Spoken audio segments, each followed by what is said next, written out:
Welcome and thank you for joining me. I'm Jerry Oginski, a New York medical malpractice and personal injury trial lawyer practicing law here in the state of New York. Today's video tip involves a failure to diagnose a brain tumor. What happened?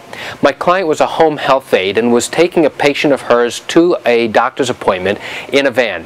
On the way to the doctor's appointment, the van was involved in a car accident with a car, ironically, almost directly in front of a hospital.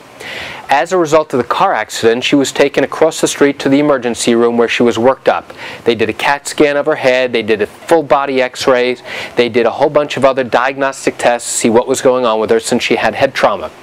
The radiologist, the doctor who interprets and reads the x-rays and the MRIs and CAT scans, read her the CAT scan of her head, and in fact read that it was suspicious for a tumor. Unfortunately, that information never made its way to the emergency room doctor or to anybody else who was caring for the patient. So what happened was the patient was sent home and told that everything was fine and okay, and was never told that she had this tumor growing inside of her head. She began having blurry vision, and the vision itself was diminishing and it was getting very dark. She goes to an eye doctor for an exam and is then sent for an MRI. The MRI revealed that she had a tumor in her head. And now, when they went to get the original MRI and CAT scan results that were taken only 7 months earlier from the emergency room at this hospital where she had gone for this particular car accident, they were able to see that this tumor was clearly visible on the diagnostic tests that were done. The problem was nobody communicated that information to the patient so that she could get early and timely treatment.